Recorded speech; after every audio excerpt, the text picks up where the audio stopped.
Ooh, yes sir, we're live. I changed the audio. Can anyone give me an audio check and visual as well? So we're gonna wait for a sec. Wow, we've got people in already. 120 people. Good God. Thank you everyone. Let's just wait for the lag time. Because if you can't hear me, what is the point? I'll have to shut it off. So we're waiting. Do. Same old thing, audio checks.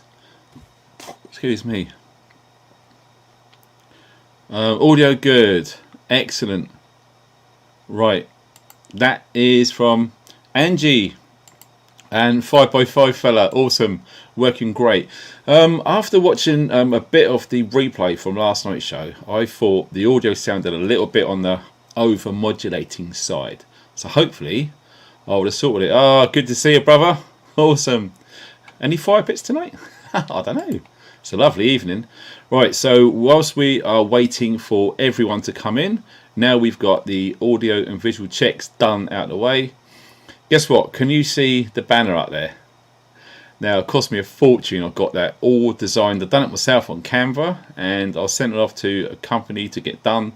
And it turned up on time, and it's the last thing I forgot to pack for the Bushcraft show. Believe it or not. It was weird because it come rolled up. I wanted to hang it flat on the wall so it would drop out and go straight. But everything else got packed. It was the last thing to go in, and I forgot it. So that's going to have to go to the prepper meet. Incidentally, speaking of the prepper meet real briefly, I went to the site today and took loads of photographs, so I'll probably be dropping that on a video coming up this week, or probably on Instagram. I don't know yet. So yes, it's all been going crazy. Good to see everyone. 300 people. Well, yes, as the title suggests, people all over the UK are prepping right now. Yes, insane. Now, I come to this conclusion based on so many people I got to speak to at the Bushcraft show. Lots of the Bushcrafters turned out to be closet preppers, believe it or not. I had a feeling that would be the case. And some of the things that I've been hearing what people are doing right now. And also emails I've been getting, texts, direct messages on Instagram. And yes, there is something going on. So I wanted to pick your brains. So what I'd done earlier, I decided to put a poll up, which I'm going to check now. And the question was, what are you preparing for mostly this year? And let me just close that out. Bloody pop-ups. Right, extreme weather, 5%. This might change your mind, what I'm going to be telling you soon. Inflation, 17%. Civil unrest, 34%. Supply shortages, 43%. So lots of people looking at the poll right now. 250 people have taken part in that, so thank you everybody.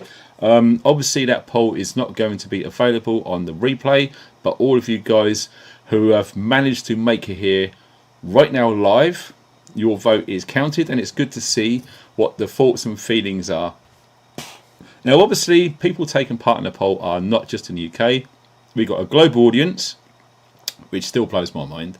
So what I'm going to do, as we always do, is whilst we wait for the late arrivals, we are going to look at where you guys are from right now, because we have had some new subscribers come into the channel and I've got no idea where they are from in the UK. So welcome everybody, you guys who have joined recently. It's an awesome community. We've got some really good moderators in this community here, and they won't tolerate any BS. Okay, anyone starts to be trolling or winding people up or just being a tool, they just get bumped. Okay, so you've been warned. So yes, let me see. Wow, look at this, 427 people. Good, people are coming in. Blimey, I've had to scroll up quite a way. Look at this. Blimey, who was the first person to say where they were from? It looks like Linda. Hi Linda, from Eastbourne. Kiss kiss, how cute. So you're the first, well done, to say where you're from. We got Susan near Dover. Also, it's really good to have females in the community. It's really good, and I've been noticing that number growing. So it's really good that the girls and the ladies are coming on board. It's really, really a good thing. And also, Kaz, you're awesome. Great to see you in the chat. Fantastic. Brilliant. So we will scroll down. We've got Ellen from Norwich and a big kiss. Awesome. Check it out. Excuse me. Yeah, we got quite a few in the UK. Oh, look at this. This has made me laugh. Watching from Clown World. Yes, it's a bit of a clown world, isn't it? I think we can all agree on that. We got... I can't pronounce that, but yeah, from Scotland. Cool. Vancouver Island, our first overseas person here. What's that? Amiga Rules. Alrighty. Awesome. Who else? We got people from Birmingham, from Middlesbrough, Brighton. Here we go. Run to the Woods, North Derby. It's a shame we couldn't make it to the Bushcraft show, dude, honestly, because that was in Derby. That was a really cool event. And like I've been speaking to a few guys, I'm going to take it upon myself to organise the entire preface section myself, because off the back of what happened, there appears to be pretty much zero organisation. Okay, so I'm going to take it. I know there's more on my shoulders, but I want this to be cool. So next Bushcraft show would be amazing. Okay, so I hope to see you all there next year. Wow, look at this. Check it out. We've got the one and only all the way over in Belgium. Sweet. I'll tell you what, there's a few places. I think Poland and Western Germany. If any of you guys are in those areas, let me know, because we got some stuff to mention about what's been going on there. And check it out. Never Look Back. Awesome to see you again. Nebraska. Awesome. What have we got here? Here we go. We got Vincent from Belfast. Cool. We had some nice brew from Belfast last night. 513 people in the chat. Fan-bloody-tastic. We're scrolling through because we want to get this done. Now, I remember this girl, Rachel. I think you had a bit of a giggle when I said, what was it? You can't be a little bit pregnant. I remember. From the Cotswolds. Awesome. And check it out. We have got Lise. Oh, I can't pronounce that. Something Jepson from Sweden. Awesome. And you got Audrey all the way over in London. Hi, honey. Oh, it's all refreshed itself. Oh, where are we? Canada. Yeah. Also, Lorraine, Canada. Brilliant. What else have we got? Yeah, we got people from all over. And then that is cool. Seriously cool. But like I said, people are prepping here in the UK. And we're going to go into that. There's some stuff going on, guys. All right. So we're just waiting for loads of people to come in and we can make a start. So make yourself comfortable. This is going to be about an hour and a half long. Okay. And it's been a beautiful day and it's starting to get cooler and the sun's starting to go soon. So it's probably a good time to come in and chillax. We got Angie Mack from the Highlands in Scotland. What a beautiful part of the world. Absolutely awesome. And we got Sparky from County Durham. Brilliant. I've done a wild camp up there and it was absolutely bloody freezing one November with the wind chill. Dude, it froze the Nutella blocks, the chocolate. It was crazy. Awesome. Yeah, I just noticed Effie. I'm not sure if it's male or female. I guess it's female, looking at that cute picture. Yeah, talking about growing food. Now, that is important. We've got Andrea Griffin from Mississippi. Hi. Wow, that's a long way away from the Welsh Mountains. And also, at last, we got Cornish Bob. Sir, we've still got the flag flying, the Cornish folk down in the southwest there. Fantastic. We got some from USA. NJ, I'm guessing that's New Jersey. Oh, could be well wrong. And it's Darren, same name as me. Hi, Daz. Here we go. We got someone, Kay from France. Bonjour, madame or mademoiselle. One of them two, isn't it? Awesome. We got someone else from Cornwall. Brilliant. Wow, this is wow, look at this. Timu. Remember that name from Finland. Whoa. And we got Deb from the Wirral. Faye, if you're in the house, guess what? You've got another partner in crime knocking around in here. I haven't seen Faye come in yet. Who knows? Wow. We got a few from Scotland, which is cool. Yeah. And Mary from Northern Ireland. Oh, check it out. We've got Kevin from North Georgia. Wow. Awesome. And we got Hoefrider from the Netherlands, so that's over in Holland. How's it going with the farmers out there? I've been seeing lots of reports of stuff going on with farmers and protesting. Was that a while ago, or is that still going on now? Let us know in the chat. It'd be cool. Obviously, it'd be a while because there's probably about 200 comments to go through. Look at this from Cornwall. Barefoot hippie. No, that is sweet. Absolutely fantastic. Brilliant. Yeah, we got someone else from Belfast. Full of hope, or full of hope. Absolutely full of hope. Yeah, for sure. Right. Yeah, bank runs. Yep, we'll get on to that. It's all relevant. So it's looking good. We've got 600 people in here. This is looking fantastic. I didn't expect it because it was relatively short notice, and it is looking like we're going to be doing live streams on Friday and Saturday now, which is fantastic. Oh, look at this. Whoa, we got someone, Alba Prepper, all the way up in the Shetland Islands. Whoa, you guys know a bit about wind up there. Well, check out some of this news that we're going to go through in a bit. It blew my mind when I found that earlier. Deep in the bunker. Oh, glad you made it, sir. Jolly good. Oh, look at this. Yeah, check it out. Lucy Wallace. Yeah, girl power. Too right. We need the ladies in there. We need the ladies. Absolutely 100%. The more ladies, the better. All right. Yeah, no pit fire tonight, John. No worries, buddy. Right. We're going down and down and down. Blimey, look at this. Wow, we've got Christine all the way from Southern Cali. Awesome. Wow. Deep in the bunkers being funny as usual. Honestly. The Herbalist Cottage in New Zealand. Gee whiz. Now, what's the time difference in New Zealand from the UK? Is it 24 hours or round about that time? I think it is. So it's probably the same sort of time tomorrow from where you guys are. Fantastic. Detroit. Here we go. It's the Furious Filipino from Detroit, where they used to make awesome cars. Wow. Here we are.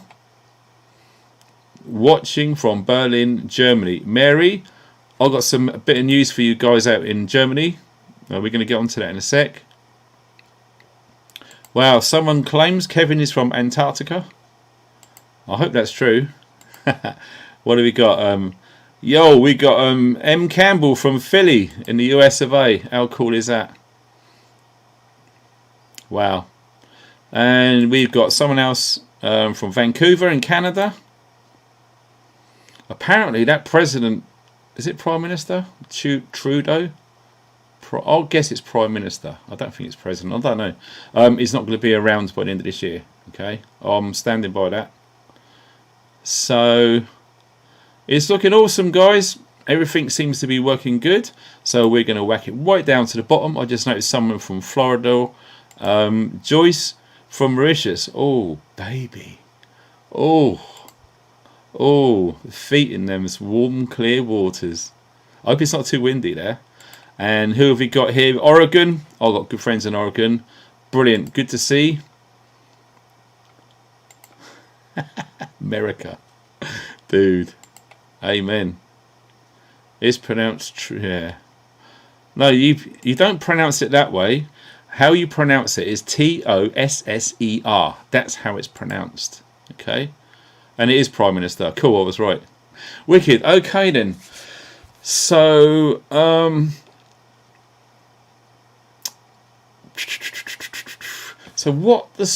let me just take that off the screen. We don't want to be seeing that all the time. Cool. Brilliant. Wow, 700 people. People are coming on board, which is absolutely flipping fantastic.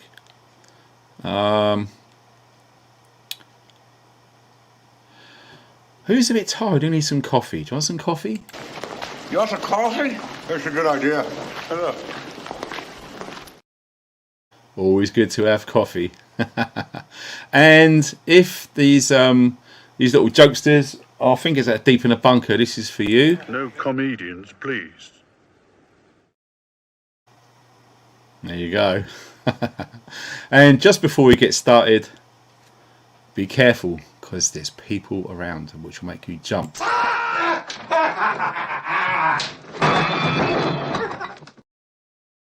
Oh, look out!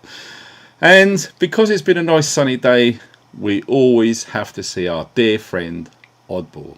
Take a leaf out of Oddball's book. Watch this. Hi, man. What are you doing? I'm drinking wine and eating cheese and catching some rays, you know. Right, okay, let's rock and roll. Let's get into it.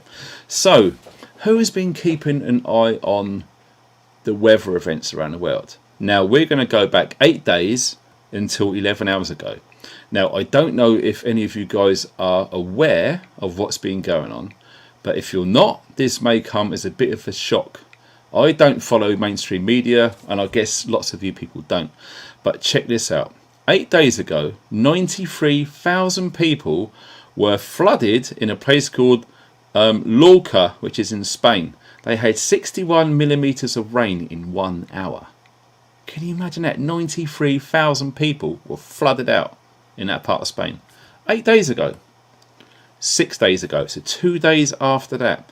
This is in Western Germany. They had massive thunderstorms and huge amounts of flooding in western parts of Germany. 4 days ago, 2 days after that event, in Poland, guess what? There was a hurricane. Yeah, in Poland. 23,000 people were affected in that event. Loss of power, flooding, severe construction damage, etc. We move on to 3 days ago. This is in southwest Saudi Arabia. So you're looking at the Mecca area. Okay. Now, what I've seen from that event absolutely blew my mind. They have had huge hailstones and ice floods. Can you believe it? Some reports have said some of these hailstones were as big as half of a meter big. 500 millimeters big. Can you imagine that? And when you see the cleanup operations of that event, it will blow your mind. It's all available on YouTube. Okay, and when I saw that, whoa. And the people commenting in Arabic all around that region, once you translate it, dude, honestly, so many people are in bad shape in that part of the world. Okay, moving along, 1 day ago, in China, so we're looking at the northeast region of China, there was 5 tornadoes. Yeah, and they weren't just baby twisters, they were big. 5 huge tornadoes. 50 million people, yes, I'll repeat, 50 million people were affected with those tornadoes there out in China. And it wiped out several provinces. It literally just flattened them. It's insane. It's almost like we're watching these end of the world movies. You know, like, what was that one that we all remember back a few years ago? The Day After Tomorrow. Do you remember that? Where they had that flash freezing event, etc. Yeah, all of these sorts of things are happening now within the last 8 days. Okay, check this out. 11 hours ago. Okay, well, that's probably 12 hours ago by the time I found out all this information. We're going over to Japan, a place called Nagoya. Okay, anyone out in Japan in the Nagoya region, 76,000 people were affected by flooding with huge landslides, and they had massive thunderstorms taking out all of the power supplies. So I haven't done the maths, but if you was to add up all of these people here, it's well over 50 million people around the world in the last 8 days were hugely affected by crazy, ridiculous weather events. It blew my mind when I was catching up with what's going on. And yet, I don't know about where you are, but in the middle of Wales right now and today, we've had just glorious weather. In fact, I visited the town called Brecon today, and it was like being in the Bahamas. It was insane. There was hardly any wind. The sun was hot. It was in the high 20s. There was no clouds in the sky. Everyone was in shorts, t-shirts, etc. And we've only just gone into the start of June, right? So it's absolutely bonkers to see all of this stuff that's going on. So I'm sorry if that's made a noise with that microphone there. So yeah, we are talking, like I said in the poll, extreme weather events. So I'm just going to click over to there now and see.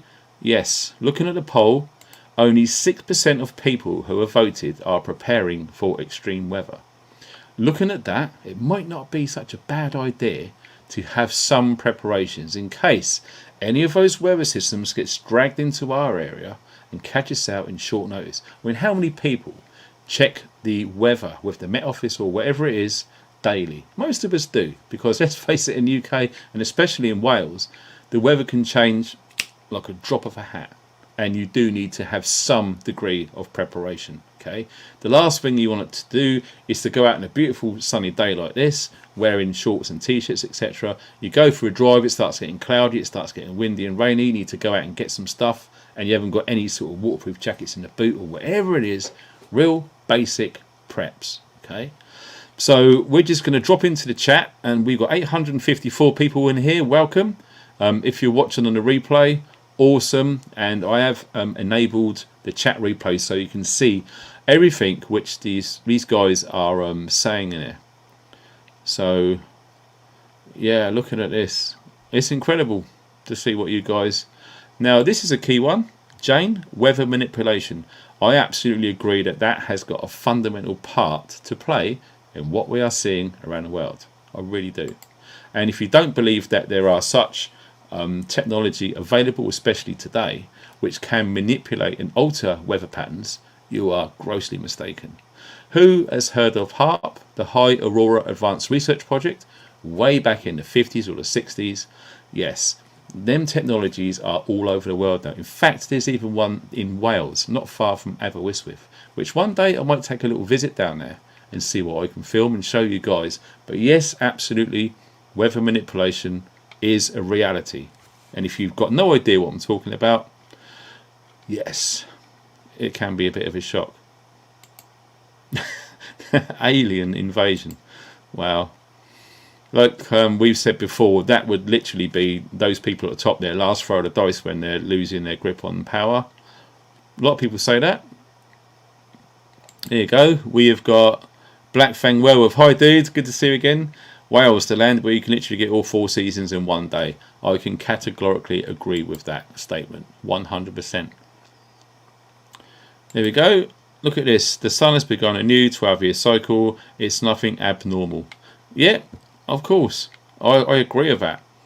But there is other things to go on to that. It's not just that, from what I believe.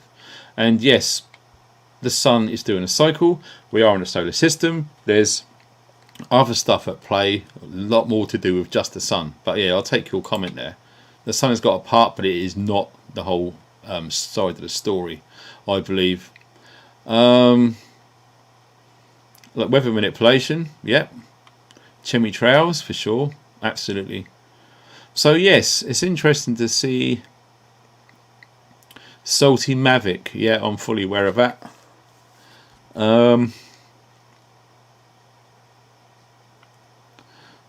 So yeah, wow, you guys. What was this? Here we go, check this out. This is a new one. Vietnam have had flash fires. Flash fires, who's heard of that? I've heard of flash floods, and wildfires, but not flash fires. Insane. And yep, it's a very good point for sure. Directed energy weapons, absolutely.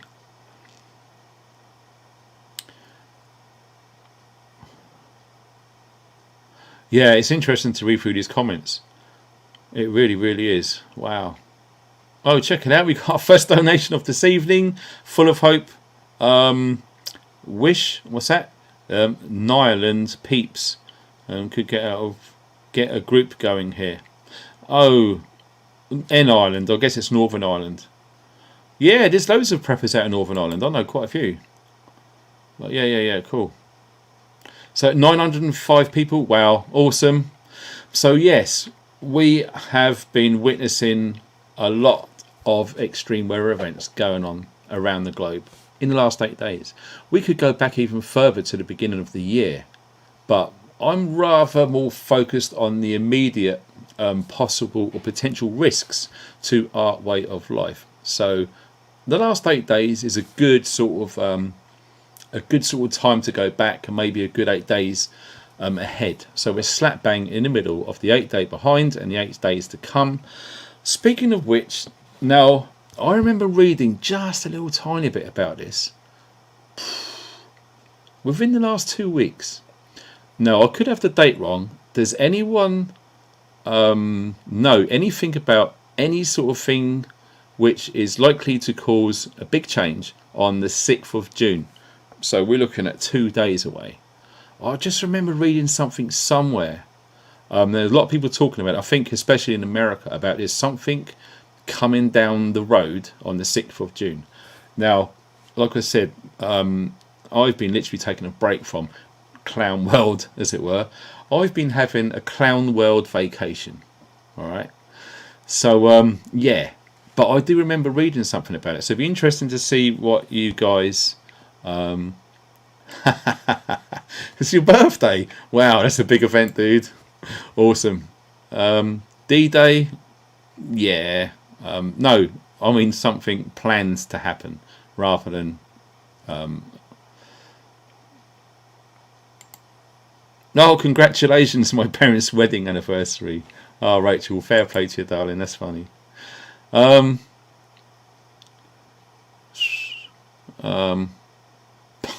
Joe Biden. This is interesting. The 6th of June is a pensions debate. Possibly. But I think it was something quite bigger than that. Maybe I got it wrong. I don't know. But it looks like no one really knows. Is there anything coming down the pipe regarding the 6th? But nonetheless, I thought it was interesting to mention because it's something which I very likely discovered, like I say, within the last 2 weeks. Yeah, it's been crazy with the Bushcraft show. All of that stuff's been going freaking nuts. So yeah, what else was there? And also there's been a lot of stuff bubbling behind the scenes about the banks, about the banking system and finance. Now, are you prepared, or have you been changing your strategy regarding financial preparations? Personally, I've just been doing the same old thing. What I always do is I've just been drawing cash out of the cash point and using that, okay? Because no one really knows when, and no one really knows what bank is going to be affected. But sometimes when you have bank runs, because lots of banks are interconnected, they do tend to have not just one bank, so a few could fall by the wayside. Sometimes within 24 to 48 hours. Now, how bad would it be is if you had money in the bank, something happened, you had bills to pay, and you couldn't get access to your account. You would go into debt probably by default, because not everyone's got more than a month's wages stored away in their account. So have you been taking cash out of your account? Personally, like I said, I've been doing it as long as I can remember. And like I said on last night's live stream, if you didn't see that, basically to summarize what I was discussing about that topic was, if you support independent companies or businesses, like I try and do as much as possible, even today when I was in Brecon, and I actually said to one of the women on one of the stores which I brought stuff from, she said, "Oh, cash or card?" And I said cash, and she said, "Oh, good." And that seems to be the same sort of thoughts and feelings from traders which I've been receiving for about 2 months now, at least 2 months, maybe going back towards Christmas time. And when I was made aware of this some time ago, when you go into a shop, or anyone selling anything out there, when you use that little card reader, when you go beep, contactless payment, or you put your card in if you've got to take your PIN number in, that business has to rent that device every month. And it's anything from £20 upwards every month just to hire that device. Also, every single transaction that goes through that device, there is a charge or a fee which the business has to cover. Okay, and that could be anything from 5% upwards. All right, so when you consider that monthly charge which they've got to pay on one device, imagine if you had quite a big shop and you had like 6 of them. Okay, imagine that. So you've got like maybe up to a couple of £100 every single month just to rent those devices. And think if you're taking a lot of money, 5 or 10% of all of that is gone. So they're actually at a massive disadvantage by using those electronical, traceable, non-privacy fan bits of kit. Use cash. Use cash as much as you possibly can, because we've all seen what's been going on over the last few years. Okay, there is an agenda, and it's absolutely true that they are slowly trying to abolish the use of cash. Now, my question is if, and it is if, not when, but if that ever happens, you are going to be losing your privacy with every transaction. Okay, if you start going down the realms of central bank digital currency, which they are already piloting in some parts of the UK this year. Yes, I know our lovely, wonderful Prime Minister, who everyone absolutely adores, has said 2025 we're going to be using central bank digital currency. They are piloting it right now in certain parts of the United Kingdom. There's probably people in the chat or people watching this on a replay in the comment section will absolutely say, yes, there is evidence of this absolutely going on right now here in the United Kingdom. The only way that we are going to throw a spanner in that evil machine to slow down and eventually stop is to use cash as much as possible. And I'm not joking. It is probably one of the most important things us preppers can do to give ourselves a fighting chance moving forward. Use cash. And I do know some people are going to say, yeah, I'll use cash. But in reality, they go to Tesco's or they go to the petrol station. They use their cards because it's convenient. I get it. But just try. Just take cash out of the bank. Okay, carry it in your wallet or your purse or whatever it is, and just get used to using it. I'll tell you what also is cool is you're going to start to accrue vast amounts of change, and that's fantastic in its own right. It's really helpful for paying to park the car somewhere, because you don't want to be using your card with them silly ANPR things and those QR codes on people's phones. Please don't do that. Use coins and cash. Like I said, use it as much as you bloody possibly can, because let me tell you this, if you don't, the cashless thing will be a reality, and it'll be here sooner than you think. And then what happens when you go to a shop or a store or a stand or whatever it is, and they say, I'm really sorry, our card reader is not working, we can't take any money. They won't be able to say, it's okay, we can take cash.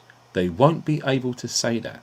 How much of a pain in the arse is that going to be, not only for the buyer but the seller too? Okay, we need to make sure that we use cash as much as we possibly can. People are prepping all over the UK by absolutely taking cash out in cash points and using it.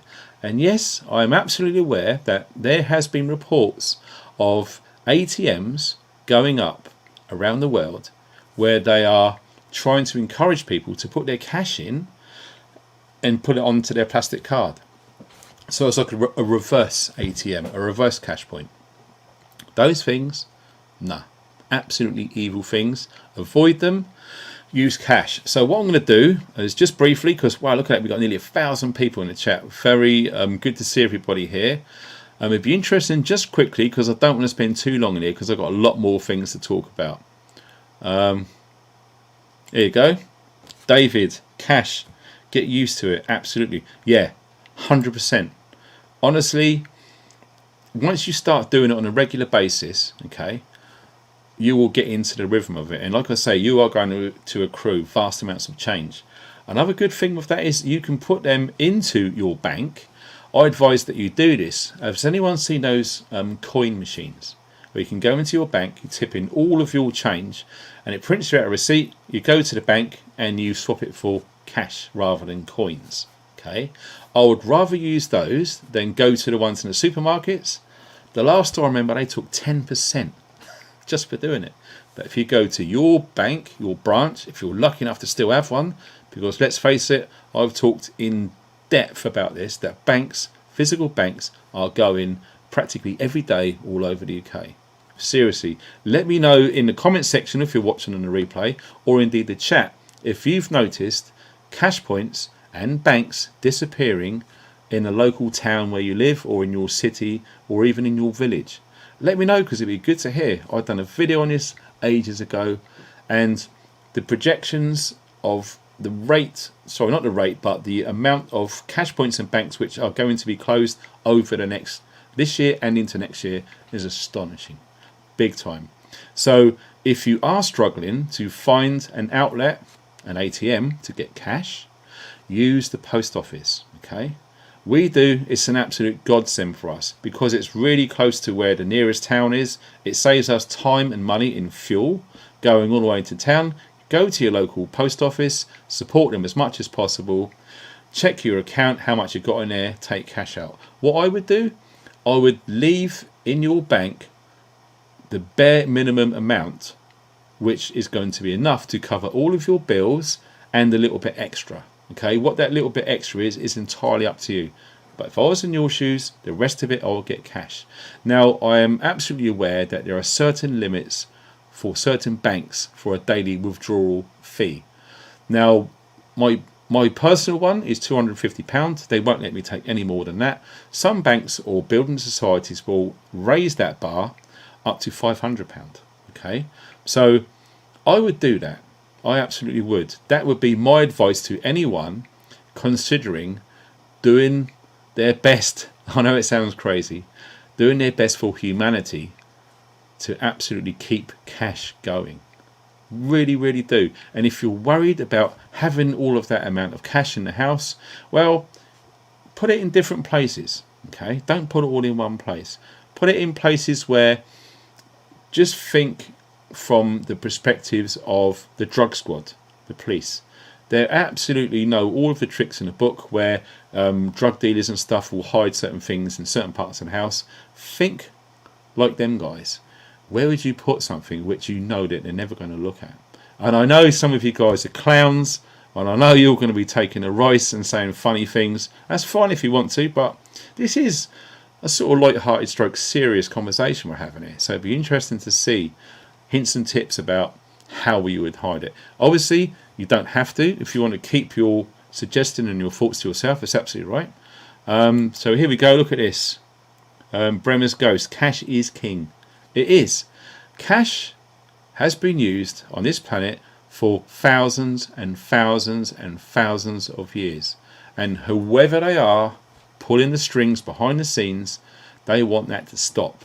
And let me tell you this, if they ever did manage to get away with it, we are going to be, as preppers, we are going to automatically go straight in to barter mode. We are going to be trading physical goods rather than go through that lascivious central bank digital currency control system. And it is absolutely a control system. I think most of us will agree that to be the case. Okay, so yes, that would be my advice. 100% use cash. So yeah.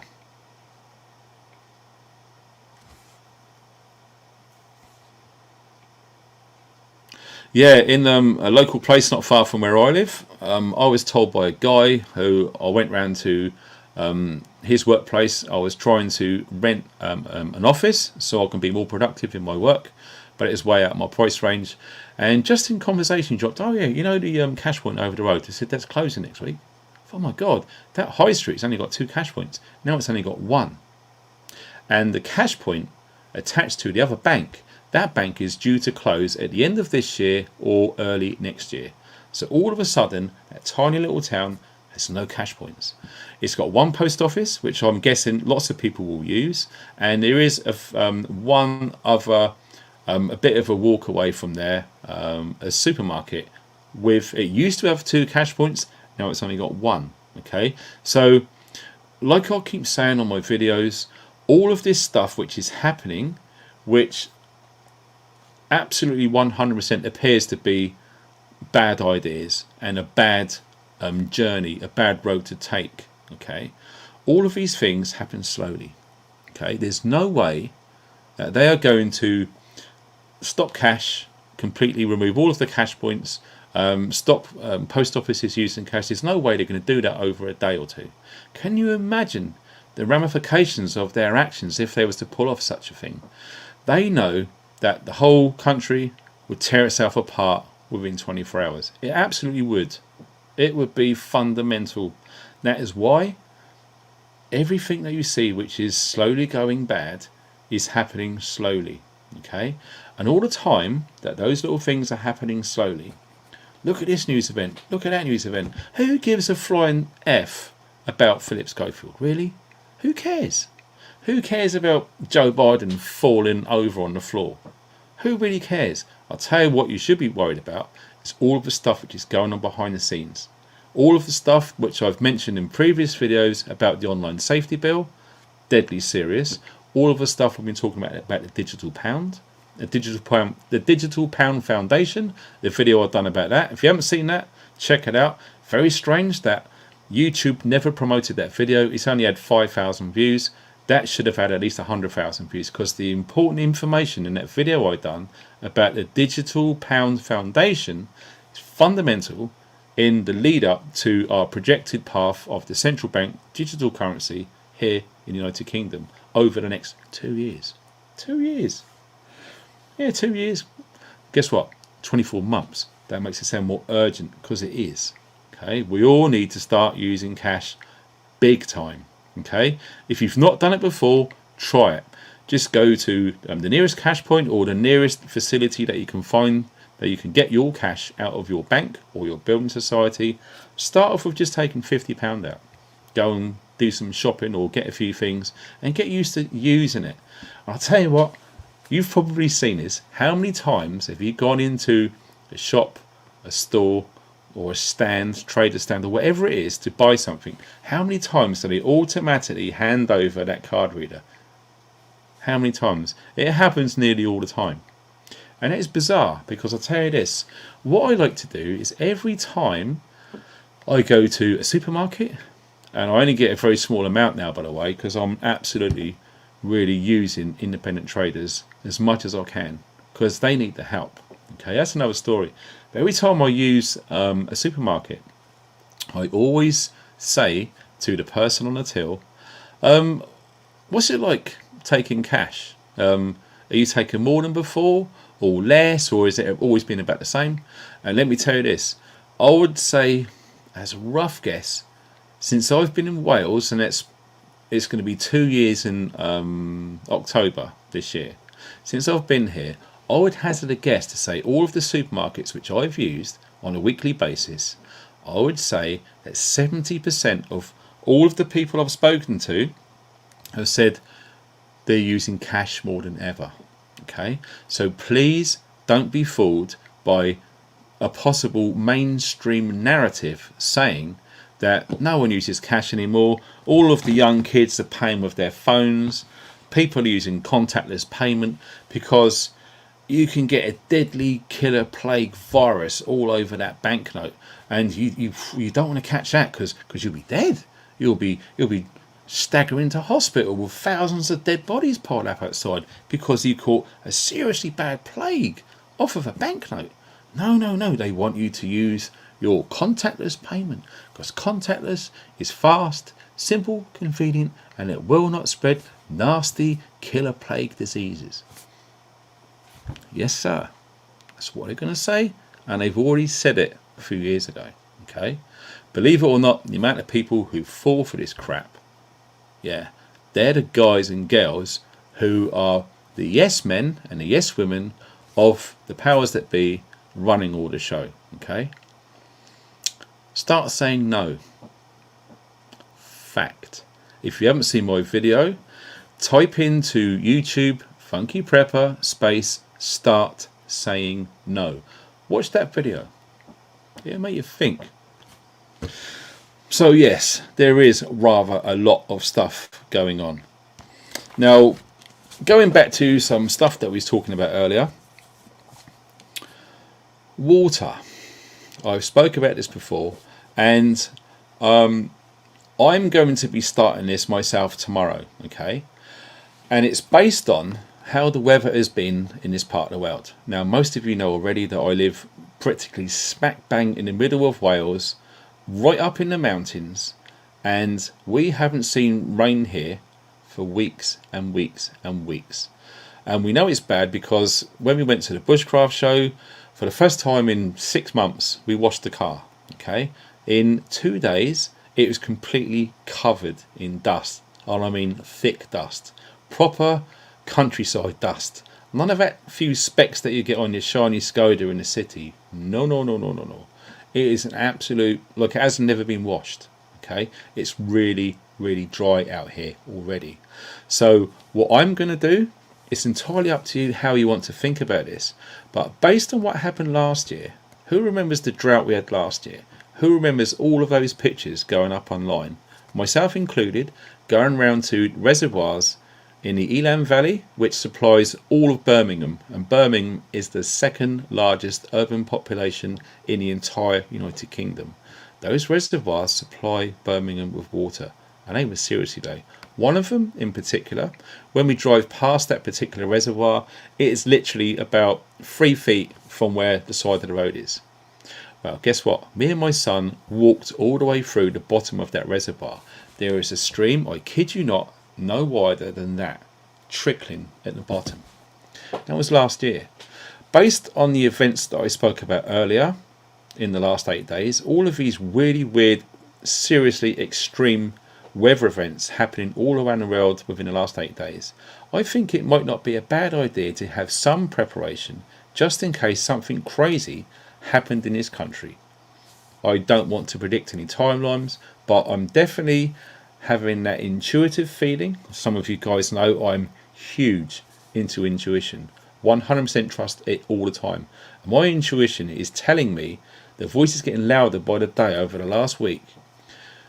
Really think about water this summer, and that's what I'm going to do. I'm listening to my intuition, and tomorrow I'm going to make a start.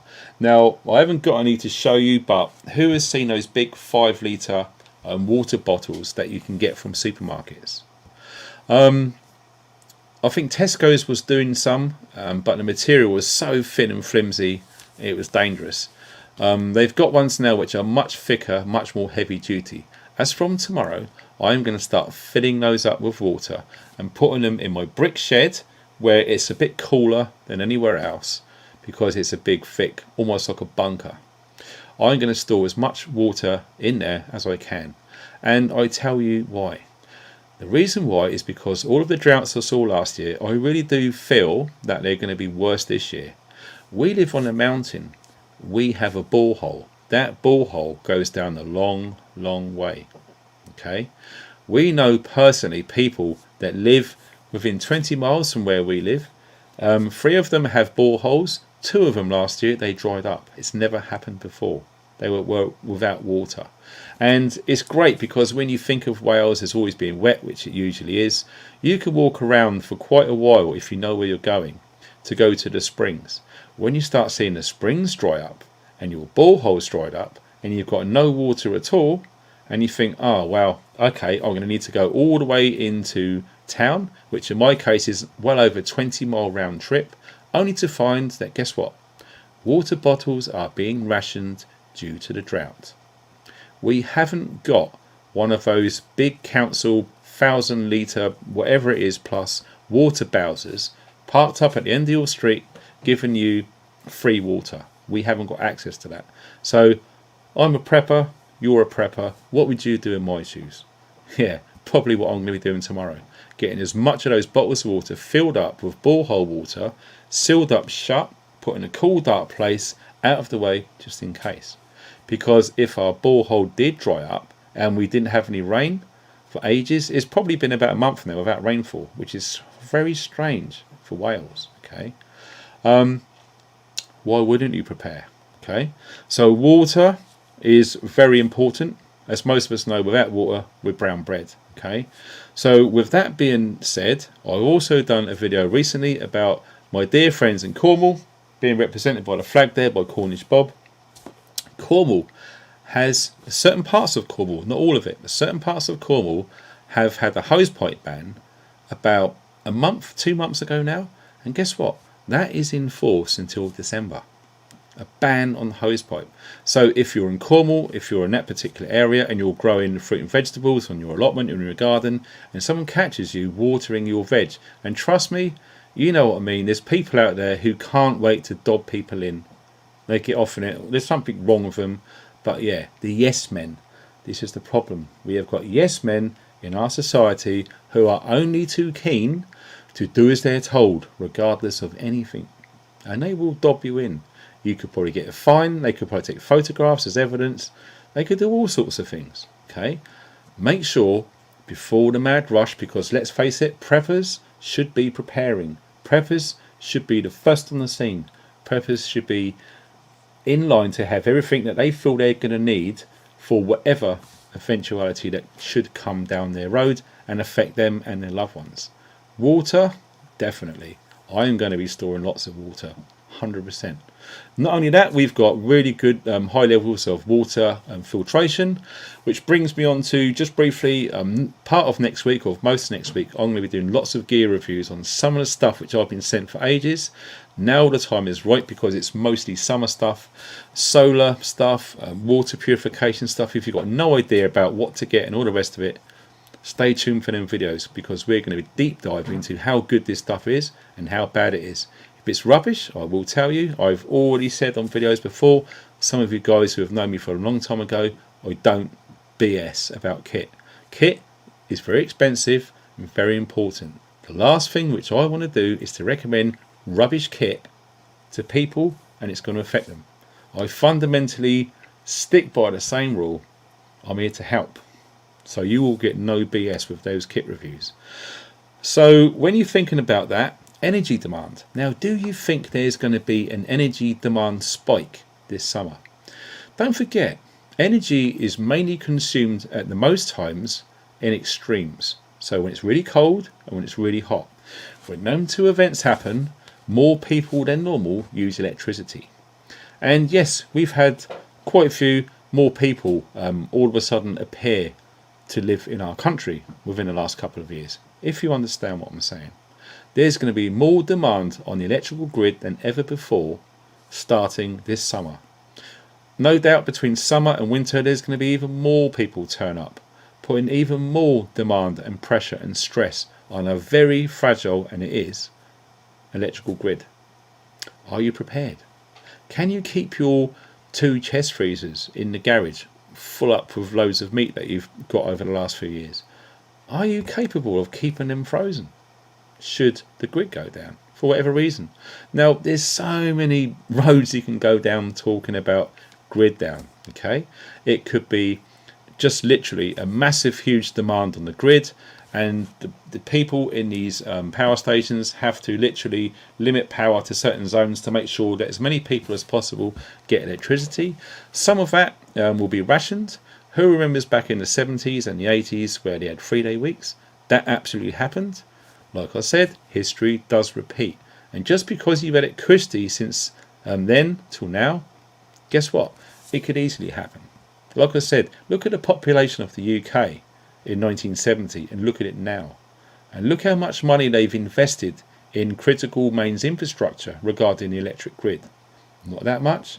You speak to people who work on the grid and they will tell you they don't know how the hell it's still running. They're patching things up because it's been massively underinvested. Some of you guys watching right now will have worked on the grid and you would absolutely concur with what I'm saying. Massive underfunding.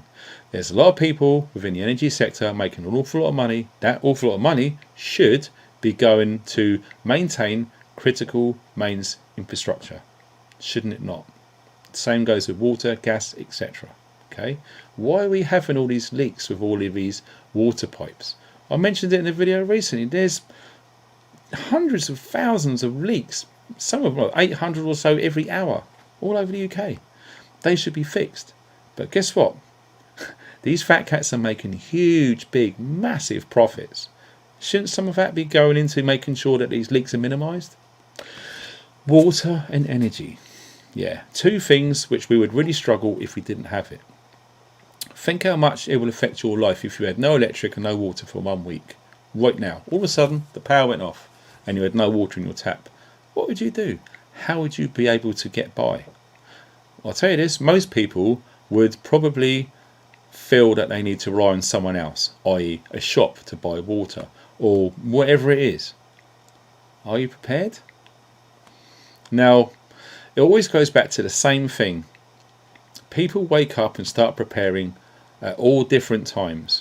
Personally, I started preparing seriously in 2012. I've had a lot of time to get my act together. Some people have just started to prepare today. Imagine that. Do you know what? It's absolutely fine. It really, really is. You're in an awesome community here. Check out the chat and the comments under this replay video. Everyone has to start somewhere. Even me. Okay? We've all got to start somewhere. Don't feel ashamed. Don't feel embarrassed. We're all here to help. We've got some good people here. And if anyone's taking the mick, moderators, feel free to kick them out. We don't need those idiots in the chat. Okay? This is an awesome community and we all help each other. Seriously. Okay? So all of those things need to be understood and logged in. Okay? What else have we got? Little things like fans to keep you cool. Now, most of us, including myself when I was in the old house when I lived on the south coast of England, all of the fans that we used in the house, we used to look after a disabled ferret. We had to keep a fan on him in the summer months because he wouldn't have made it. Some of you guys have got dogs, some of them are elderly, they really need looking after. So most of the time the fans will be probably kept in a spare room, kept in a loft, maybe kept in a garage somewhere or even the shed. Okay, now is the time to go out and get your fans, plug them in to see if they work, give them a good clean and make sure that they're fit for purpose. Because I'll tell you this much, we are going to be getting severe heat waves this summer. We are. Okay, don't be that guy to go to the shed and go, oh sorry, I'll get the fan, plug it in. Oh no, it don't work. Change a fuse, still don't work. I'll unscrew it and see what it is. No, the motor's gone, can't get it to work. Oh well, got to go to B&Q or Asda or B&M or wherever it is. Guess what? Mate, sorry, we've completely sold out of fans. This heat wave's just caught everyone out. We haven't got any. We've got some coming from China. That won't be here for 3 weeks. What are you going to do in that 3 weeks without a fan? Now, some people might say, don't worry about it. I'll get by. I'll open the windows or I'll do something. That's absolutely fine. You're a grown-up, of course. Now, think about the youngsters. Think about pets. Think about the elderly.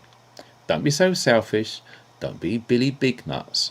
Thinking you're going to be alright, stuff for everyone else. Think of the elderly. Now, I've been saying this for ages. Always have massive respect for our elders. They have been around the block. They have seen things which you just could not imagine. We need to look after our elderly and really support them in any way that we can. Anytime there's extremities, whether it's hot or it's cold or it's flooding or whatever it is, go around and check. Old Bob, 3 houses up. No one really goes round there. Just knock on his door and see if he's okay. Because I'll tell you this much. When it's really hot or really cold, elderly people and very young children die. It happens every single year in this country and in my opinion needlessly. One of the reasons why the numbers are so high with extreme weather related deaths in the UK is a lack of community. Years ago, a long time ago, this country had an amazing community where you can go down the street and everyone would know everyone's name and knew where everyone lived. Okay? Little Johnny was running down the road and he hit his bike into a car, run off laughing. Someone would come out, oi, I know where you live, I'll go around and see your dad. That is what it used to be like. What's it like now? How is it in the cities? If you lived in a street of 50 people, 50 houses, 100 houses, could you knock on any one of them doors and have a chat with them or know what their names are? Most people probably couldn't, right? That is one of the reasons why people fail to check up on vulnerable people when the weather is extreme. We need to start that again, guys, because let me tell you this, no one's coming. And the first thing that anyone's going to know is when an ambulance turns up and they take a stretcher on wheels out of that house covered over. Yes, That wonderful, lonely old person is now deceased because no one cared, no one bothered to check on him or her. Just check on him. Wow, look at the time. Now, this was absolutely awesome. At the Bushcraft show, I was probably halfway through doing a demonstration with about 40 or 50 people there about all things prepping and kitting equipment, of what to do, why I have this, how to use it, where to, all that sort of stuff. Wasn't affiliated with any of it. It's just stuff that I bought personally, which I recommend that are good items. Just whilst doing that presentation, this guy, bless him, he didn't seem in the peak of health, and he had a walking stick, and he did appear to be struggling. He just stopped me doing my presentation, and he gave me this. I didn't know what to say. I was blown away. I shook his hand, I thanked him, and I made everyone give him a round of applause whilst I was doing that demonstration. So if you're watching, I'm really sorry. I don't know if I caught your name. I don't even know if I've forgotten your name. But you know who you are, and if you are watching, this is what the guy gave me. Look at that. One of my favourite ciders, Henry Weston's Organic Cider. Look at that. Organic cider. So Cornish Bob, absolutely buddy. And because it's old school, because it's organic, why don't we go old school and have a proper old school pint pot? Who remembers these? And who remembers the company at the bottom? Can you see that little logo there? Yeah, I love old stuff. Do you know why? Because it's built to last. I could probably drop that on the floor and it'd bounce and laugh. If I was to buy a replica now from Asda or whatever, what do you think would happen? Yeah, I like stuff. Oh, wow. So, we're 2 minutes late, but it is what it is. We're getting stuck in with Captain Weston there. Good old Henry. So, cheers everybody. I hope you're all well.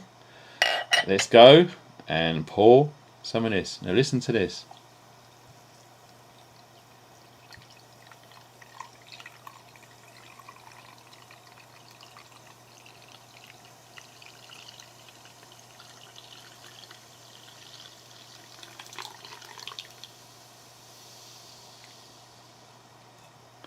How good's that microphone? A lot of bloody money, worth every penny. So, organic cider. It's like the crispiest apples you can ever smell.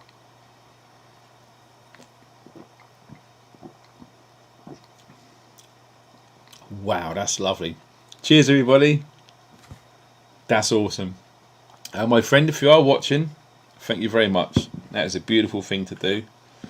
Opened by the age-old, knackered up, handmade metal opener. Right, so let's move on then, because we have got some things to talk about. Let me just check, because I don't think any donations have come from PayPal. Nope, I didn't want to miss any if there is. I'm sorry if there's been any go past there, I've literally missed them. So anyway, we're going to go through to vehicle checks. Now I've already done a video on this, okay? So obviously we're going to be talking extreme temperatures. So do you think it might not be such a bad idea to check your vehicle? Check the top-up tank first for your radiator. Make sure it's full up to maximum, okay? Also screen wash. Now I don't know about you, but when I'm driving around here in the countryside, the amount of bugs everywhere, my windscreen is absolutely smashed, okay? I would literally hold my screen wash jet down for the count of 10, really cleaning it up, and it's still not even touched it really. It's got most of it off, excuse me, but yeah, make sure that your screen wash is topped up, because one day it's going to get so bad you're going to go around a corner or over a hill, the sun's going to be in the face, it's covered with bugs and smears, and oh my god, this is dangerous. Oh, there's no screen wash. Don't be that guy. Write a little list of these things, and if you can, tomorrow, when you get up, when the weather's nice, go out and get your vehicle sorted. You'll be glad you did. Check the tyre pressures as well. Now, in the winter time, your tyre pressures will drop. In the summertime, they will go high, okay? If you've got one of those little sensors on there, and it will check how much pressure's in there, check them. If they are too high, let a bit of air out, okay? Something to bear in mind. But not only that, don't stop there. Check all of your fluids, okay? Power steering, clutch, brake fluid, all of these things, and the oil, obviously. Check the dipstick. Once you've done all of that, trust me, it's only going to take you 20 minutes, something like that, maybe even less. But once you've done that, you're pretty much worry-free going all the way through summertime, okay? Just make sure that you at least give yourself a fighting chance and check. Because what you don't want to do is to go somewhere, wherever it is, get stuck in traffic, it's really hot, something happens because, oh my God, the power steering's gone, the fluid was drained empty, or whatever it is. Just check it, top it all up. And if you haven't got the stuff that you need, look at your owner's manual for your vehicle, make a note of all of the different types of things that you need, make a trip, go out to the car shop and get the things that you need and do them yourself. Trust me, you get like a little bottle of brake fluid that'll last you for years. You're only going to get it once, okay? Don't let them levels get so low where it could danger yourself and someone else, okay? Make sure that your vehicle's ready at all times. Now, obviously, it's imperative to do this in the winter, but it's very important still to do in the summer months. Excuse me, Darren. Hey, my bro. Earlier I said, I'll hit your PayPal. Don't need a shout out. Oh, dude, really?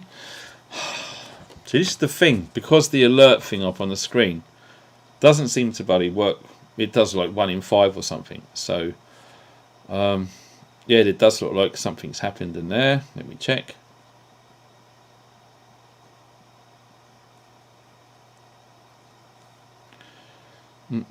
Oh, dude. Yeah, I'm not going to say your full name. Have a pint on me. Thank you, my friend. Appreciate that. Speaking of the pint, we can't let that go to waste, can we? Look at that. Bloody fantastic. Well, I don't know what happens, but every time I stop for like a 2-minute break to have a beer, we lose about 50 people, 100 people. Strange. It's something to give up. Anyway, that's cool. On with the show. Tow the vehicle. Make sure you check it. And also, if you've got a trailer, like I have, and lots of us do have trailers, just give it a check over.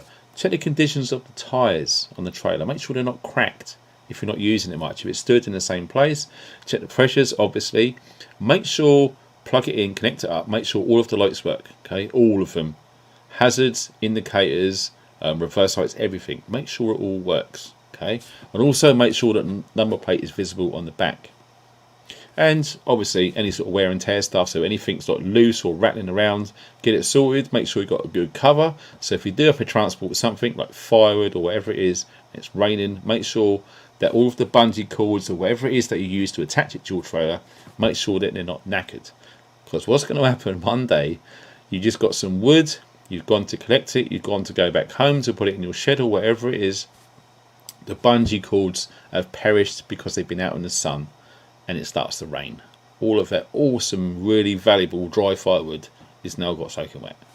Little things like that, okay? Worth double checking. Also, bug out bags. Now, God blimey, I've had so many questions of people saying, what have you got in your bug out bag? Are you going to do a video about your bug out bag? Yeah, I probably will one of these days. I've done loads years ago. But back then, I'm probably only at about 20,000 subscribers. Oh, 114 something now. 1,000. So maybe it's time. If you want me to do a video about bug out bags, let me know in the comments section if you're watching on the replay, or indeed stick it in the chat. And if enough people want to see that, then yeah, absolutely, you've got no problem doing that. I've got one rule about bug out bags, okay? Always change them to the seasons. Now I have 2 types of bug out bag, winter and summer. Okay, don't worry about spring and autumn. They're roughly the same sort of climates, etc. But no, summer and winter. Always make sure that you change, swap out, check your kit in your bug out bag, your get home bag, your go bag, your grab bag, whatever bag you want to call it. It's all practically the same thing. All it is something to get you from A to B, which is going to help with whatever scenario or situation that you think you're going to be using it for. That's practically all it is. So yes, make sure that you've got a bag ready. Now, I've seen someone on there, I'm not going to mention the name, it says I'm bugging in. Well, guess what? How many people bugged in the Somerset levels? 30,000 people flooded out of their homes with no electricity for weeks and weeks and weeks. Well, guess what? Believe it or not, there was a few people, when that happens, they had bug out bags. As soon as their water level was starting to look like it was getting out of control, that was it. Bug out bags done in the car, they was off. Only two or three people, I think there was, being reported of that. And they managed to go safely out of the danger zone to have the pick of the crop of the hotels. Okay, over the next coming days, people were literally rescued out of their homes with dinghies, etc., lost everything. They didn't have a plan B, and they had to try and get a hotel, but they was getting fully booked every single minute of the day because people were leaving. They needed somewhere to go, but guess what? The guys with the bug out bags had everything they needed, checked into the best hotel or whatever it is they could afford that they wanted. They were sorted. They were much less affected than all the guys who bugged in. I do appreciate that bugging in is and should be the best thing to do, but always be ready to leave. Okay, always be ready to leave. One day you'll understand if you're in a situation where you have to and you haven't got a plan. Please make sure you've got a bag at minimum to last you for 3 days. Okay, 72 hours. That will get you to most parts of the UK, whether you're going to a friend's house, family's house, a hotel, or whatever it is. If you need to leave your home, like I said, there is over 50 million people around the world in the last 8 days have lost their homes. They didn't have a bag, they couldn't go. They literally have nothing. So yeah, I'll get bugging in, but please have a plan B. Okay. So yeah, make sure that you've got your summer bug out bag ready. Okay, mine's already been done. I've done it a couple of weeks ago because summer was coming, and it's just sat there ready and waiting. Same as my partner, same as my son. The bags are just out there ready and waiting. And yeah, hope to God we never have to use them. But if we did, we're not going to be running around the house going, oh my God, where's this, where's that? I can't fit it in this box, or the batteries are dead. Oh no, now don't be that guy. Always be prepared.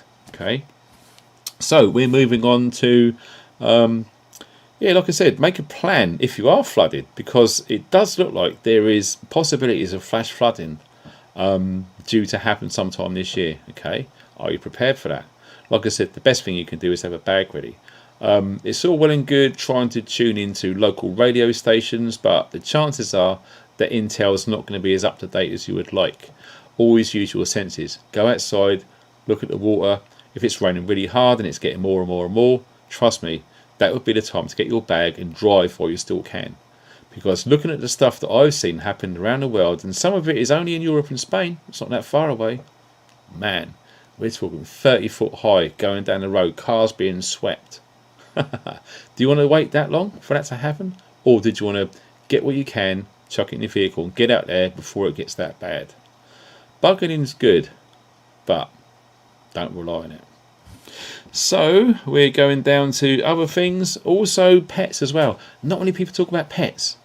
Man's best friend, dogs, awesome. Of course they're amazing, and they literally are a true asset to any prepper household. Have you got enough food for them should you have to go? Okay. Alright, scenario is then it starts to rain, it starts getting really windy, then water levels are coming up. It's just starting to come to the bottom of the house. What are you going to do? You're going to try and move everything upstairs and hope for the best, or are you going to stick your bug out bags, everything that you need to go into the car, grab your pets and go before that level gets too dangerously high where you literally can't go anywhere? All right. The amount of footage I've seen in the UK of people sat on their rooftops praying to be rescued when that water level's literally come up to the gutter of the roof. Okay, you're relying on someone else. Then emergency services are at breaking point and stretched. You know, don't be surprised if it don't get around to you. Always try, keep your eye on the ball, have a plan, get out of there. Go somewhere, anywhere, whether it's a hotel, a friend's house, etc. But always make sure that your pets are taken care of. They could easily be forgotten. Just think about the pets. Oh, dude, we got look at this UK canner. Have a point on me. Thanks for the great content. A bug out video would be great. Do you know what? Funny that, because my partner said, do you know what you should do? You haven't done it for ages. Do a bug out video. And do you know what? I probably would. Once I've got these videos done this week for all of them gear reviews, which honestly, people need to be aware of some of this stuff, right? Once that's done, I think next week the week after next, sorry, I'm going to be doing a bug out scenario. Okay, so I'm going to dream up a scenario as realistic as I possibly can, and my bug out bag's already ready, and we're going to go out there and put it for its paces and see how we get on. So yeah, if you want to keep your eye on the videos, make sure that you've got your notification bell set to all notifications. You don't want to miss stuff like that, because they do get quite popular and people do like them, so I've got no problem making them videos. Okay. Also, tarps. Have you got enough tarpaulins or bashers for shade? Okay, obviously they're awesome in the winter time when it's hammering down with wind and rain. Shade. Always have, even if you can get a very small, lightweight tarpaulin. Who remembers a video which I've done donkeys years ago? I think I was on holiday, a place called Shillingstone or Sturminster Newton. I think I'll put the video up. And I had my tiny little EDC bag which I took everywhere. Went out for a walk and the weather was like this. It was blisteringly hot. I found a little spot by the stream. The sun was beating in, and I've got this tarp, and it folded up about that small, goes in my trouser pocket, doesn't weigh anything, and it's probably about 6 foot by 5 foot. And I just literally just pegged that up, screaming from the sun, got straight out of it. I was able to sit down, cool down, get some water out of the stream, purify it, and relax and let my body temperature cool down, because dehydration and heat exhaustion is a thing. See what your tarp situation like. Have you got one? Have you got none at all? Have you got 4 or 5? Make sure that they're okay. The last thing I'll do, like I said, is to go tie them out and it's ripped already, or a grommet or a popper's come off or something, or you don't even know where they are. Try and get them things ready, because tarps are excellent ways to give you instant shelter should you be caught out somewhere. And there is a lot of people out there who's going to be caught out. Okay, heat stroke is a bad thing. Hands up who's had heat stroke. I saw my brother a long time ago have that, and he cried for hours and hours and hours. Couldn't stop him crying. Sat in the bath with cool water. Nah, didn't do anything. It's horrible to see. Okay, heat stroke's a bad thing. And like I touched on earlier, if you're extremely elderly or young, those people statistically probably won't make it. So yeah, all stuff to consider. All right. A summer hiking kit. Obviously, if you're going out hiking in the hills, please don't be that guy who I've seen personally go up Brecon Beacons on a beautiful day like this at Pen y Fan with trainers, ankle socks, shorts, and a vest with a bottle of water. That's it. Probably his phone in his pocket. Walked right past me about halfway up to the summit. Really. Listen, lots of us who have been up Pen y Fan know the score. It can be absolutely beautiful when you start off. It's amazing. The car park's getting full. Everyone's going out with their dogs and it's a great time. Maybe when they get to the top it starts getting a bit windy. Oh, look at that. All clouds are coming in. Guess what? If you're ill prepared, at the worst extreme, you could die up there. It happens all the time. I would like to see, in fact, when I've done my 3-day camp out in the Brecon Beacons, I posed a question back then on that video and I still couldn't find any information. I did look. How many people have died up on that mountain over the last 10 years or whatever? Mainly due to ill preparedness, just not being prepared. Have you got a first aid kit? Have you got a battery power pack to charge up your phone to make that all important phone call if you have a signal? Okay. Have you got distress flares to alert the search and rescue team, the SAR copter? Okay. Have you got any of that? These things need to be considered. Okay. Lots of people will be going out with this beautiful weather which we're going to be having over the next 3 months or so. Okay. Don't be caught out. Always think ahead and think, what do I need to take with me in weather like this? Obviously hydration, shade, and ways and means of attracting attention. Should anything happen, you could be walking, you can easily turn your ankle, go over, and you can't get up. You're hobbling around, you can't walk, you've got no whistle, you've got no map and compass. You go to get your phone, oh God, there's no signal, no service. What are you going to do? You're on your own. Not good. Not good. Always think ahead. Always be prepared. It does make sense. Well, at least it does in my eyes. I don't know about what you're thinking.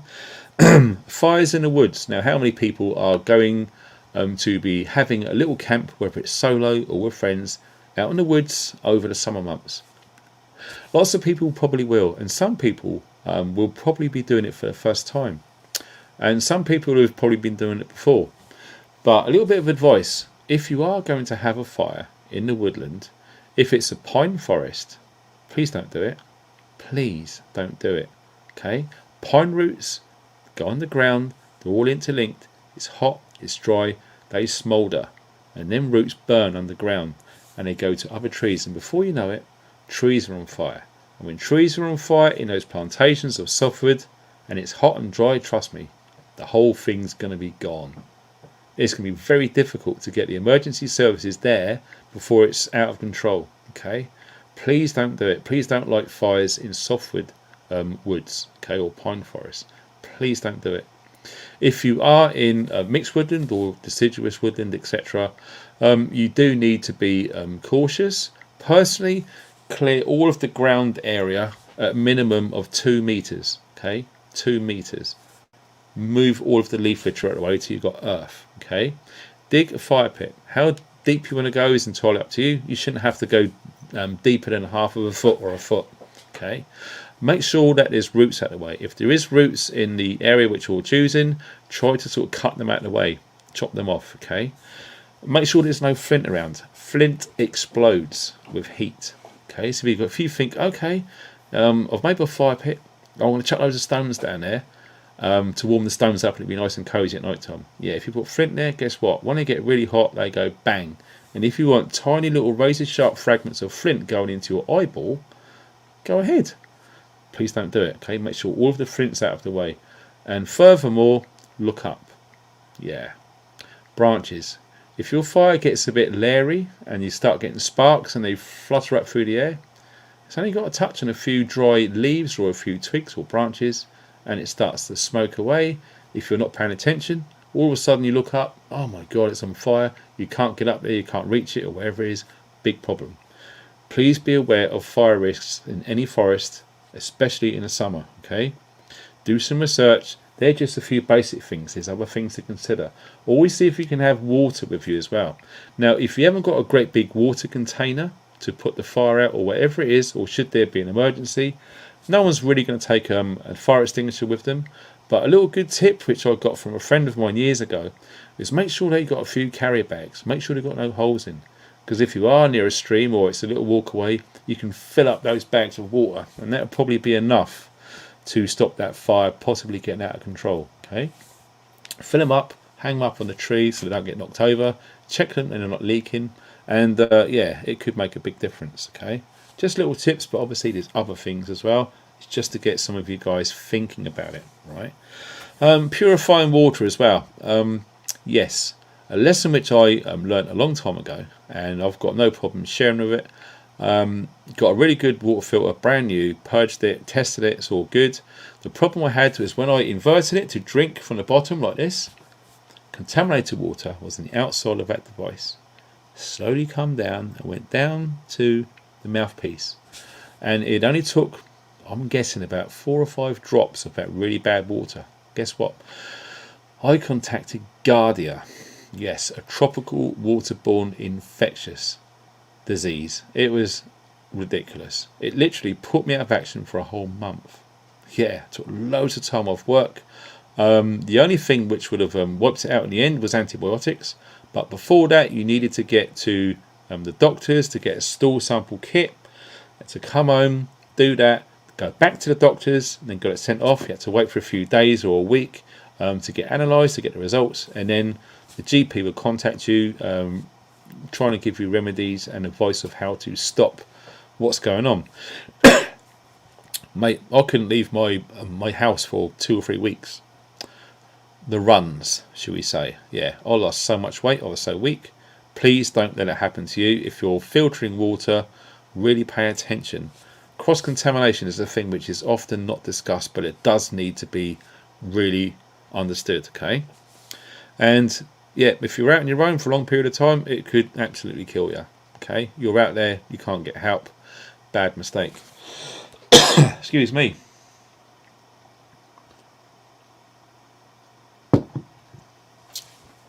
What else have we got? Yeah, we talked briefly about all of those flash floods and problems that was happening all around the world earlier. And who remembers me talking about lightning and thunder and that sort of thing? Well, there has been a few cases, not many, but nonetheless it does happen. Any of you guys know anyone, or maybe yourself, have you got a CB radio on your house? One of those big masts. I used to have one. It was huge, bolted on the side of the house, massive. And ham radios too. Well, a good thing to do is, if you get a heads up that there's a thunderstorm coming, might be an idea to disconnect those or take them down. You get that struck by lightning, very expensive. Okay, little tiny things which probably sometimes get overlooked. What else is there? Like I said earlier as well, some of the houses which have had extreme floods here in the UK. If you're in a high flood risk area, and you can check this, by the way, with your insurance company or whatever it is, especially the person or the company who does survey on your property before you bought it, etc. Find out, or the Environment Agency. That'll probably be the easiest one to go to. Check if you're in a high flood risk area. If you are, it might not be such a bad idea to get a dinghy. I know it sounds crazy, but how many times have you seen on the news where there's been floods? I've got a good friend, John, up in Carlisle. The floods up there were insane a few years ago. I mean, insane. It was going up to the roofs of cars, okay? And if you're in a bungalow, you're pretty screwed, okay? You pretty much lost all of your kit and equipment and valuables and food and preps, and all of that could be damaged with floodwater. Floodwater's not just floodwater, it's sewage and everything in there, okay? It will really screw up stuff. In fact, if your car is damaged with that, it's technically written off, because to try and dry that out and prevent rust in the near future after such an event, they pretty much say, nah, get rid of the car. Okay, so people do lose a lot with floods, and historically, you look at the data over the last 10 years, United Kingdom, how many people have been affected by flash floods? Now, there is lots of people talking about possibilities of flash floods this summer. Okay, don't forget, it's been really dry. I don't know what it is where you are, but out here it's bone dry out there. And all of a sudden you get heavy downpours. That water's got to go somewhere. It's going to be a bloody nightmare. So having a dinghy, you never know. Even if you think, do I really need to buy a dinghy and probably never use it? Well, get one anyway and take your kids to or whatever to the beach and have a little play around in it. At least it's getting some use. And one day, you could be the one opening your front door and it's literally a foot of water everywhere. You put valuable stuff in that dinghy and you probably get to somewhere without it getting ruined or damaged, okay? You've seen it on the news, how many people are getting thrown up and down the streets in water in dinghies and stuff. The emergency services have them, but there's probably not that many, so lots of people will have to wait in line for their turn in the dinghy ride. How cool would it be if you've got your own? Awesome. Also, it can get you from A to B, and once you've done that, you could let someone borrow it to help someone else, and all of a sudden, you're not being a drain on the emergency services, which is one of the things that I love to try and make people understand. Okay, they're already stretched; they're grossly underfunded because of the wonderful caring government that we have. They should have a lot more kit and equipment than they have, but they haven't. If you can help in any way, why not? It's always a good thing to help other people, right? Also, if you are storing fuel, so we're mainly talking about petrol and other highly flammable liquids, okay? It's obvious, but some people just don't get it. Don't store it in the house, okay? Store it as far away from your house as possible. Try and keep it cool. If it's in the shed and it's near a window, is sunlight going to get in there? Is it going to be heating up that jerry can full up with petrol when we're having 30, 40 plus degrees centigrade this year? Okay, you don't want jerry cans of petrol with that trapped vapor inside heating up. Okay, never do it. Keep it in a cool, dark place away from the house. Okay, and yes, what else have we got to talk about? Oh yes, lots of us are growing crops this year, myself included, fruit and vegetables. If you are, you will be watering your crops, because if you don't, they're going to die. Always do it first thing in the morning as early as possible, and do spot watering. If you don't know what that is you only water where the crop is coming out of the ground. Okay, only water that bit. Why? because it will prevent weeds. If you're getting a hose or a water can and you're going like this everywhere, all of that ground's wet. What happens in the day when the sun comes out? So you've got water and you've got sun. What does that do? It creates life. Life means weeds. If you love weeding, go ahead, spray everything wet. Try and do spot watering. The best thing to do, in my opinion, is to get a watering can, take the rose off, fill it up with water from your water butt or whatever it is, and you spot water, which means you go where the plant is literally coming out of the ground. You just water where that plant is, a tiny little spot. You pour it in and you watch it go down and you keep going until it just starts to sort of surface on the top. That's enough. You don't want to drown them. Spot watering, it will save you hours of weeding. Trust me, okay? But only do it in the morning. Why? Don't be the guy to water before you go to bed, unless you love slugs. Slugs love to come out at night time when it's cool, and they love it when it's wet. Do not water your garden at night time, okay? Do it in the morning. Get up nice and early. The amount of times I used to be down my allotment at 6 o'clock in the morning, a mile away, and water everything, spot watering, before I went to work. It's awesome, because you go down there, it's quiet, the birds are singing, lots of people are still in their pits, etc. It's a beautiful time to be alive and awake. In the summertime, in the morning, down the allotment. Water as much as you possibly can, alright? But like I said, don't spray it all unless you want weeds. Don't do it in the evening. You know, slugs, blimey. And another thing which made me laugh, and I remember going to allotment years ago, and at that point I've already been there like 3 years, and I learnt lots of stuff from our elders. Like I say, I'm always banging on about respecting your elders, big time. The stuff that I've learnt from my elders at that allotment is invaluable. And when we used to laugh when we see like the newbies turn up. You know, you've got your young ladies, a little bit hippie and a bit trendy and all that sort of stuff. And they've done an amazing job. They've done the right thing. They've got rid of all the weeds. They've dug it all up. They've treated the soil, etc. They've watered it well. Now they're starting to put seeds and seedlings in there. And they sit back and they watched it all grow and all of the weeds. And they're doing some weeding and they're painting the shed. And they're really, really enjoying their lifetime in the allotment. And the funniest thing, which made me laugh, they sat down with all of their brassicas done. They said, oh, look at that. Look at those beautiful little white butterflies. They're lovely. Oh, wow. They love it round there. Yeah. Cabbage white butterflies. Kill them. You guys who grow know. You know what I'm talking about. As soon as you get brassicas in there, okay, net them. Get as fine mesh as you can, okay? Especially when you're talking carrots.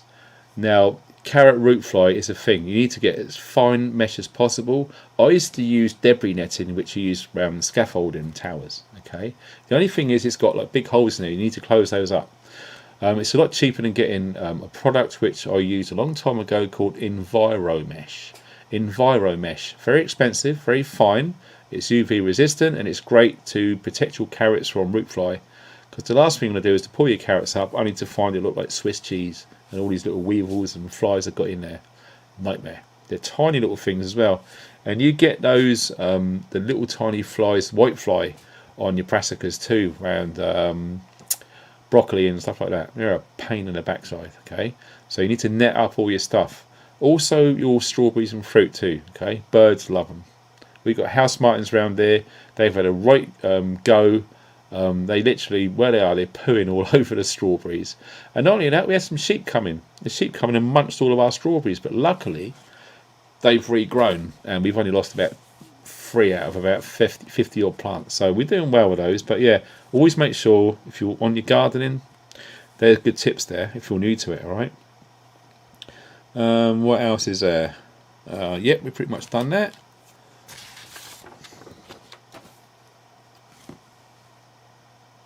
Yeah, and last but not least, if you are going to head out into the hills and the mountains and you're doing some like outdoor summer fun, camping and hiking, brush up on some navigation. Okay, learn how to use a map and compass. Okay, I'll be teaching it on all of the courses I've done, and it's incredible to see people spend the whole day doing a nav course, and when we go out and do the field test, when we take them out into the mountains and we test what they've learned, lots of people just forget it.